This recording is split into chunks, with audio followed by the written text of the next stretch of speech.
The recommendation by bond counsel was that if we could retire the bonds, given the changing landscape, that would be good. However, these bonds are not callable. We could go into the market and try to purchase them, but there'd be no guarantee that we could. But the bond council's recommendation was to find an appropriate revenue source other than the 4-cent rural school bond tax rate in order to retire those bonds for the remaining life of the bonds. And in your opinion, Mr. Kennedy, would you agree with some commissioners' comments based on the fact that it would be unfair to the city of Memphis? The district I represent inside the city of Memphis, would it be any? I would not agree with that, Commissioner. I do not think it would be unfair to the residents of the city of Memphis in this particular case. Again, we've identified a revenue source that's generated in the unincorporated area of Shelby County only. The sales tax that would be going into the debt service fund. Any way to be able to retire those bonds, the debt service fund will be fine without the $2.8 billion that would be generated by the additional 4 cents. And when you talk about the unincorporated area, those individuals will be affected by the tax rate, the unincorporated ones in the city? Well, the individuals in the unincorporated area plus all of the suburban municipalities are affected by the 4-cent rural school bond tax rate. So all of those would be affected by a reduction of additional 4 cents on their tax rate. The local option sales tax that's generating the revenue comes from the unincorporated area of Shelby County only.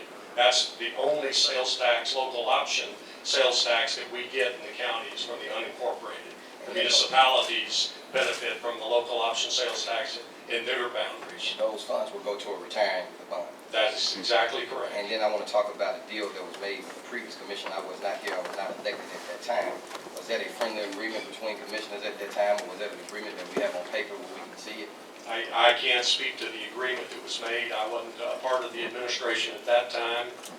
I'm not sure regarding the agreement. I know that they waived the ADA requirement that would have been in place for the capital funds distribution in order to build the Arlington High School, and that is a permissible arrangement under state law. Okay, I was going to ask you, was it legal to do it? And my final question here, Mr. Kennedy, was pertaining to pre-K funding. You said that you can find something in the fiscal year and then you can find something in the next year when it pertains to pre-K funding. I represent District 3, Position 3, along with 2 other individuals who sit here, 1 and 2 in our district.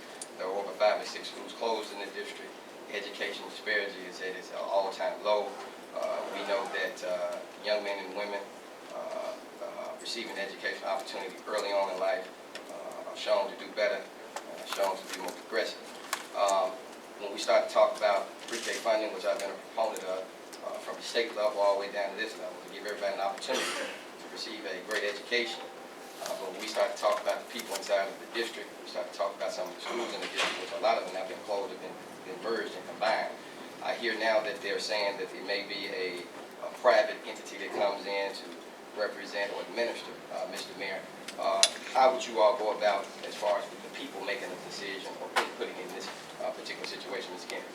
Commissioner, that one of the things we don't have a final plan, and I think that's one of the reasons that we wanted to commit funds, give ourselves an opportunity to work with the community stakeholders and come up with the best plan. It may be that a nonprofit is not exactly the best plan. We really don't know exactly how we would proceed, but I mean, there are lots of discussions going on with some of the stakeholders, with Ms. Buckman, who has a key role with Memphis Tomorrow, a lot of the parties that are trying to work to a pre-K system, and the mayor has stepped up and is prepared to convene a group. He'd like commission representation, he'd like public representation.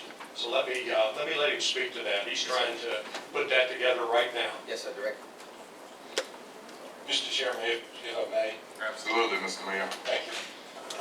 Commissioner Ford, one of the, I think, failings of the last 2 attempts to fund pre-K,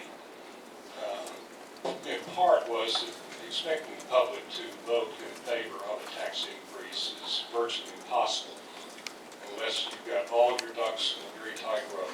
And quite frankly, on both of those referendums, the one that was first initiated across the county really did not have a plan.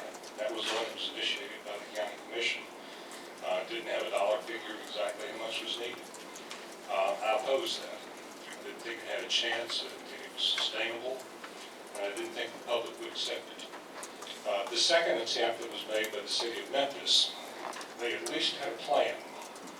And I think it was really rejected because of the lack of confidence in government's ability to run and keep a pre-K program.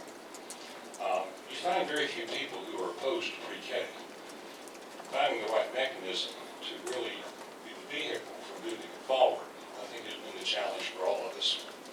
What we're attempting to do with our plan is to pull together interested partners in the community who have a passion for pre-K and look for a way to sustain this going forward. The proposal, the alternative proposal that is being offered to ours is one that really addresses the short term.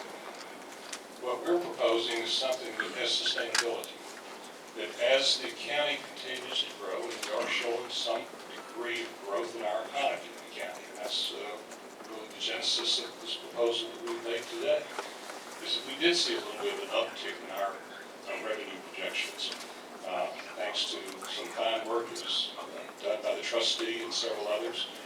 We saw a little uptick.